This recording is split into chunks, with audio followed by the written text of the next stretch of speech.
I feel like I have a pretty good theory on what might happen in No More Heroes 3, but I just don't know if I can do it alone. I feel like I need someone who just knows enough about No More Heroes, like I do, who can help me with this.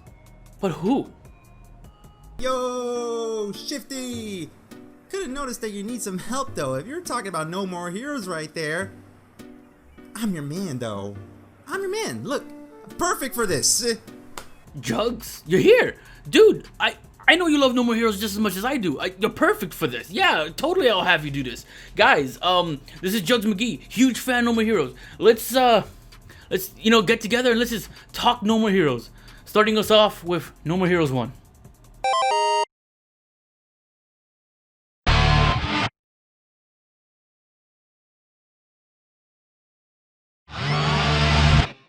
Now, starting us off with No More Heroes 1, No More Heroes stars Travis touched on the foul-mouthed, stereotypical otaku, WrestleManiac, and most importantly, an assassin with an awesome beam katana and motorcycle to boot. Having run out of money to feed into his hobbies after winning the beam katana in an internet auction, I know, weird, right? He accepts an offer from the lovely Sylvia Crystal to kill the assassin Helter Skelter. Unbeknownst to him, though, he was dragged into the United Assassins Association ranking system, which kind of now puts Travis as the number 11th assassin in the world and now has a target on his back as a result from anyone who wants to rank up too. As the 10th ranked assassin, you are now a target for those who want to replace you. Anytime, anywhere, number 11 could be right around the corner, ready to put a knife in your eye.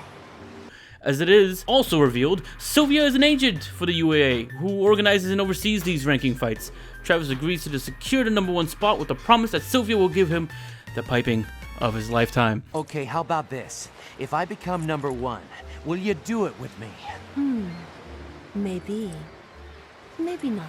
Come on, just once. These colorful assassins include the 10th assassin, Dr. Peace, a gun-toting assassin who has an awesome set of pipes. I see no more. When the wind blows, a virgin child's gone, sing a song, such a pretty melody never heard before. The 8th assassin, Shinobu, a misguided teenager who thinks Travis is the one who killed her father and only really joined the UAA to have a revenge match against, his supposed murderer. She later becomes a side character in No More Heroes 2, but we'll get into that later. The 7th assassin, Destroyman, a slimy, pathological liar who fights dishonorably and takes cheap shots whenever he can against his opponents. Plus, he has machine guns for nipples. Yeah, I never really thought I'd ever have to say that out loud. Finally, we have the 2nd assassin, Bad Girl, an alcoholic who dresses in Lolita fashion who clubs men in gimp suits for target practice. You can really see the appeal to some of these boss fights, can't you? The only reason we're mentioning her is that she's an important plot point in Travis Strikes Again. If she weren't important, we wouldn't really have included her, but surprisingly she has a lot of depth compared to many of the other assassins. While climbing up the ranks, Travis meets with the elusive Henry Cooldown, who steals Travis' kill of the assassin Lutzshake. Of course, Travis being a punk ignites a rivalry between him and Henry, primarily because of the kill. It is from here we learned that by calling the UAA phone number given to Travis by Sylvia that the UAA doesn't really exist and that the phone number belongs to Sylvia's mother. She only used Travis to exploit his finances and be a pawn in a big scam, which Travis being one of the many victims, unfortunately. After many hours of hard labor and millions of LBS later, he finally reaches his way to the number 1 assassin, Darkstar, who makes a bold claim to be Travis's father only to be killed by Jean, Travis's first love, who was actually never really mentioned in the game unless you decided to read the instruction manual. Which, by the way, states, once the object of Travis's love, they haven't met since the day they parted ways. It is revealed that Jean is the real murderer of Travis's parents, which reveals that Darkstar was lying about being Travis's father. In an effort to gain some clarity, Travis demanded Jean to tell him what justified her killing his parents. Unsurprisingly, the game decides to break the 4th wall by fast-forwarding the exposition because it would jack up the age rating of the game even further. It's too terrible. It alone would jack up the age rating of this game even further. So what? Who cares? What if the game gets delayed? You don't want this to become No More Heroes forever, do you? All right. I'll fast-forward this so you can tell me. Okay. I'll make it short and quick. You are my half-brother. You know that manga called Miyuki? The Japanese one? Well, it's like that. Your father abandoned my mother to run off with your mother. It broke her heart beyond repair. She killed herself, knowing I have nowhere to go. Isn't the game already rated M to begin with though? I don't really get that. If you actually slow down that scene, it is revealed that Jean is Travis's half-sister by relation to their father. Jean's father abandoned her and her mom, resulting in Jean's mom killing herself due to how heartbroken she was. Travis's father took advantage of her, knowing she had nowhere to go, by molesting her, which festered the rage inside of her, resulting in Jean killing her father in front of Travis. With both fighting for vengeance, their fight takes a turning point once Jean punches through Travis's heart. However, Shinobu manages to slice off Jean's hand and saves his life. At first, Jean begs for mercy, but when Travis says killing her hurts him too, Jean calmly accepts her death. At that moment, Travis and Jean make peace with one another as Travis kills her. Now that is the end of No More Heroes 1. That is what you think of at first. While Travis was taking a routine dump, an assassin crashes through his moment of peace in order to kill him, only to be killed by the Irish assassin Henry. Yeah, that Henry. All of this happening while Travis is taking a shit. Henry challenges Travis to one final duel, literally outside of the parking lot of Travis's apartment complex. After you whittle his HP down, it is revealed that Henry is Travis's twin brother and Sylvia's husband for 10 years and met during the college years. Enough of a bombshell that Travis had to take a step back for a bit. No More Heroes 1 ends off with Henry and Travis crossing their beam katanas, and then the scene zooms out with Sylvia showing that same freeze frame to her daughter Jean. Seriously, I don't get what is up with this game and the name Jean. It seems to be a reoccurring thing. No More Heroes 1 just has a ton of really wacky and weird characters, but it's really enjoyable overall. You'll notice that there's a lot of things that I had to kind of skip by a bit, but of course, we don't have forever on this video, now do we? And now that you're more or less caught up with No More Heroes 1, I'm going to pass it to my good friend Juggz to talk about No More Heroes 2.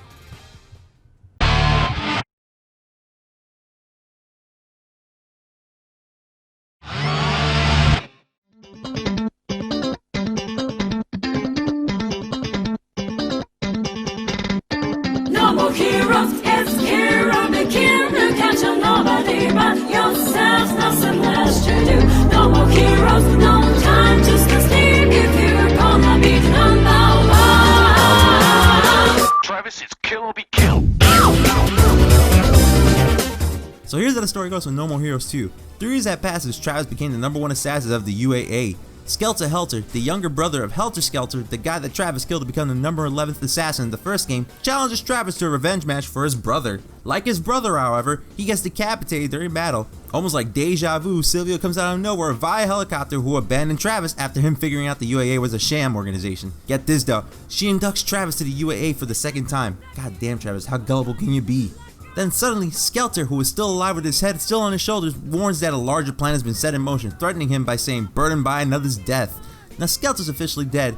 Don't you just hate it too when your enemy just takes off their head and just dies in front of you? Yeah, I hate that too. If you can't tell what Skelter is saying, that's foreshadowing and a red flag for events to come. That red flag comes immediately when a brown paper bag comes crashing through Travis's apartment window. Looking inside to what it is, and Travis's horror discovers it's the head of his best friend Bishop of Beefhead Video Store. So a character who didn't get that much of a spotlight in the first game gets put front and center when he gets killed. Gamers out there don't have much patience. At least that's what Bishop, the dude at the video store, said. Suda51, you're a fucking madman. Sylvia calls Travis to discuss his next ranking battle, which there are now, get this, 51 assassins to tackle through now. Oh, cause the name of the developer of this game is Suda51. Oh, you cheeky little bastard, Suda. Oh, you swear you got me, you son of a bitch, I fucking swear. This time, Travis has a purpose to this because during said call, Sylvia says that Bishop's death was ordered by Pizza Bat CO, Jasper Bat Jr., who wants revenge for Travis killing his father in the first game, who only had an appearance in one side mission. Way to give one insignificant character clout and need, Suda. Goddamn. The assassins in this game include Nathan Copeland, the 50th assassin who only joined the UAA just to face Travis Touchdown. Also, he is a founder of a Christian religious group that spreads his word through rap music. Also, he has a boombox and big ass armored arms almost like Jax from Mortal Kombat. Matt Helms, the 24th assassin who looks like a product of a creepypasta form. No, I'm serious, he has a creepy backstory that he was left for dead by his parents in a burning house. He then made a deal with the devil to revive himself and be the person who we see in this game. He has an adult form in battle and a child form after this battle is done. Returning characters make the reprisals in this game along with the new ones. One of these new characters is Kimmy Howe, who wields the dual blade beam katana and has a crush on Travis even if she wants to defeat him in the process. I'm getting a bit of mixed signals now of this, and I'm kind of the person that's kind of oblivious to those signals, so someone help me out with this.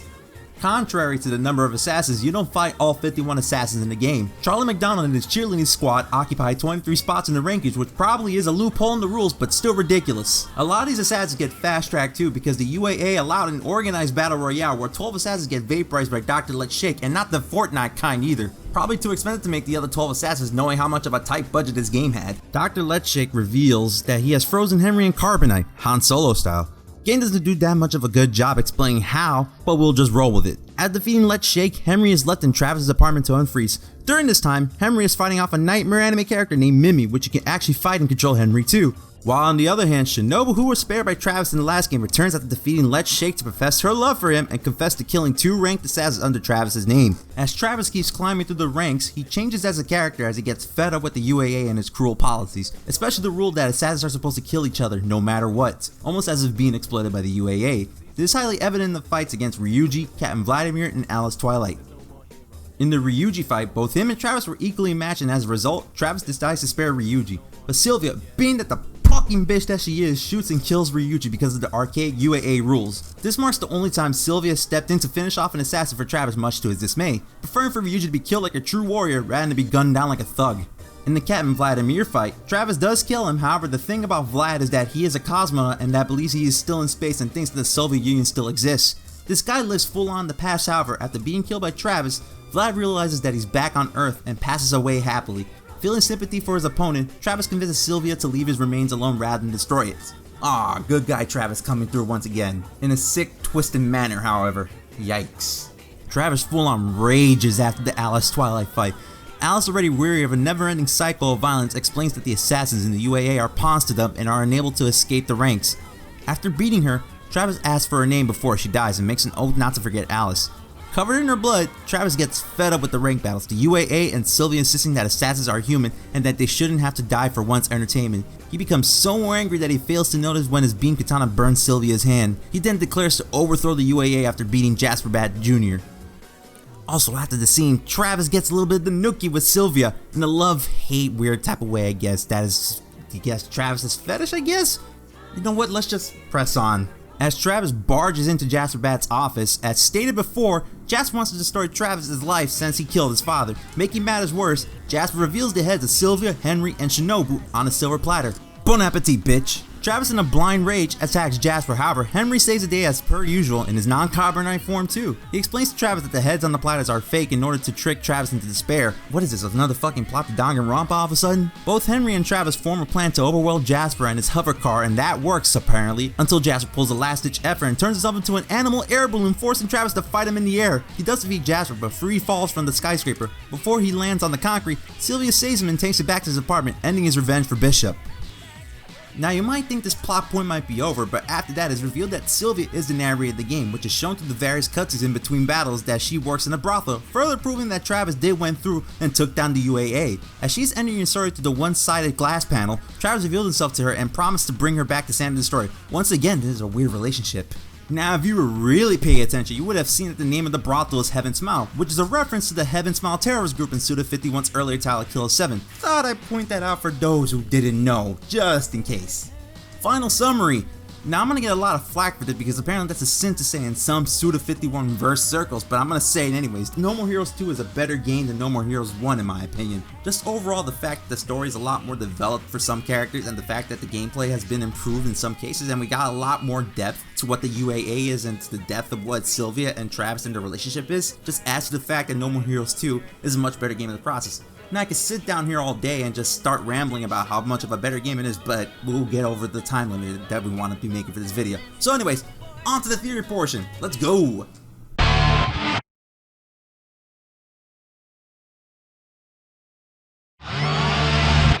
Okay, now this is the part of the video where it gets really theory heavy. Also, compared to the first 2 games, Travis Strikes Again is easily available for anyone to play, so we're not really going to spoil it for you that much.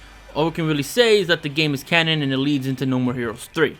So, we suggest you play this game to get an idea of the story.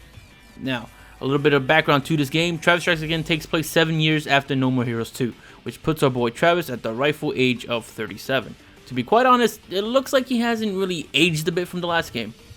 In those 7 years since No More Heroes 2, Travis has since isolated himself and lives in a trailer with his cat, Jean. Travis, being the trouble magnet that he is though, gets tracked down by Badman, the father of the former number 2 assassin Badgirl, who Travis killed in the first game. Badman's revenge gets cut short when Travis's game console, the Death Drive Mark II, teleports them into the gaming world. Within the Death Drive, Travis and Batman are forced to team up in order to battle their way through 6 different games. By completing all the games, the player gets a wish fulfilled. In the case of Batman, he wants to resurrect his daughter Batgirl. In between each Death Drive game, you're given background to both Travis and Batman's current circumstances through the visual novel portion of the game titled Travis Strikes Again, which we will not reveal into too much detail, but it does add to the story and lore. Now this is the part where we go into the theory portion. We are going to touch on the idea that the Suda51 extended universe exists and how it could link up to the plot of No More Heroes 3. We are going into spoilers for people who have not played TSA yet. If you haven't played it, skip to this timestamp to hear our closing thoughts.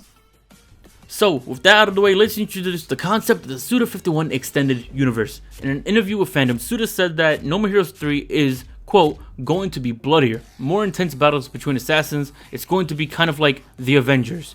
Thanos levels of crazy villains. When we think Avengers, we think of a group of superheroes banding together to save the world or universe. In No More Heroes' case, their Avengers is the many characters that have appeared in past Suda51 titles, like Killer 7, Killer's Dead, The Silver Case, and many more. In a way, Suda's kind of using Travis Strikes Again as a way to link those games together to sort of set up this Avengers-like team in the No More Heroes universe. Now, who are these characters we see in TSA? We see Dan Smith, who is one of the 7 assassins in the game Killer 7, which you should go play because it's such a masterpiece. Sundance Shot, who is known for the game Flower, Moon, and Rain, makes an appearance in the visual novel portion of the game.